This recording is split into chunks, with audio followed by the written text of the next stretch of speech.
तेरे लिए ये सब किया। ये शब्द सुनते ही हीर की आंखों में आंसू भर आते हैं। उसके सामने खड़ा नवाब पहली बार इतना टूटा हुआ, इतना बदला हुआ दिखाई देता है कि हीर भी खुद को संभाल नहीं पाती। हॉस्पिटल के उस ठंडे से कॉरिडोर में दोनों की सांसों की आवाज़ तक सुनाई दे रही होती है। होश में आते ही दिलीप ने सबसे पहले नवाब को ढूंढा। उनकी कमज़ोर उंगलियां कांपते हुए आगे बढ़ीं और उन्होंने नवाब का हाथ पकड़ लिया। फिर उसी हाथ को खींचकर हीर के हाथ में रख दिया। उनकी आवाज़ धीमी थी, मगर शब्द बहुत मजबूत। तुम दोनों का साथ कभी नहीं टूटना चाहिए, चाहे जो भी हो जाए। ये सुनकर नवाब की आंखें भर आईं। उसे पहली बार एहसास हुआ कि उसने ज़िंदगी में कितनी गलतियां की हैं।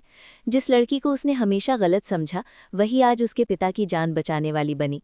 डॉक्टर भी यही कहते हैं कि अगर हीर समय पर दिलीप को अस्पताल ना लाती तो शायद आज हालात बहुत अलग होते। नवाब धीरे धीरे हीर की तरफ देखता है। उसकी आवाज़ भर्रा जाती है।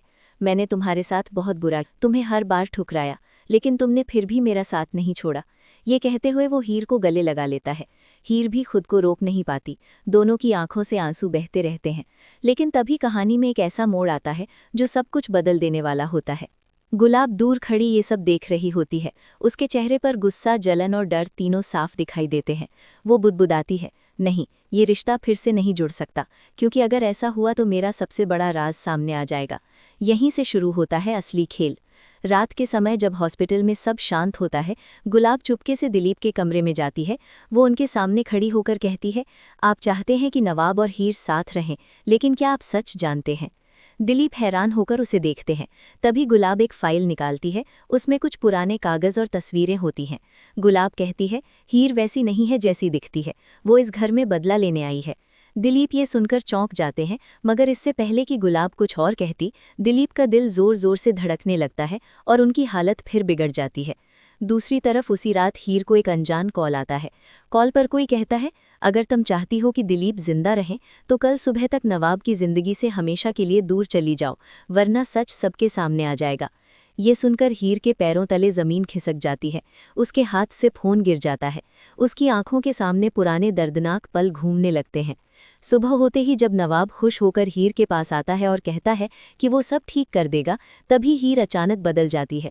वो ठंडे लहजे में कहती है, मैं तुमसे नफरत करती हूँ और अब मैं इस रिश्ते को खत्म करना चाहती हूँ। नवाब स्तब्ध रह जाता है। उसे समझ ही नहीं आता कि रात भर में ऐसा क्या हो गया, लेकिन असली झटका अभी बाकी होता है। कुछ देर बाद अस्पताल में पुलिस पहुंचती है। वे सीधे हीर की तरफ बढ़ते हैं और कहते हैं, आपको गिरफ्तार किया जाता है, दिलीप को जहर देने की कोशिश के आरोप में। ये सुनकर सबके होश उड़ जाते हैं। नवाब गुस्से से चिल्लाता है, ये झूठ है, हीर ऐसा कभी नहीं कर सकती।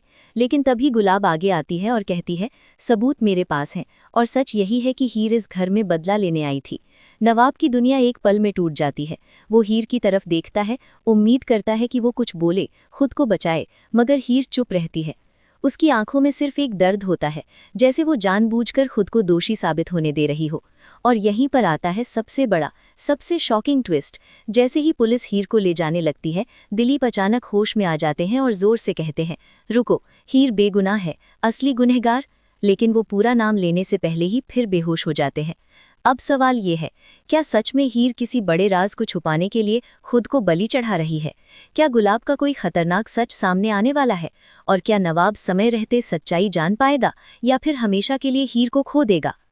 आने वाला ट्रैक इसी रहस्य, साजिश और इमोशनल तूफान से भरा होने वाला है, जहां हर किरदार का असली चेहरा सामने आएगा और प्यार, भरोसे और धोखे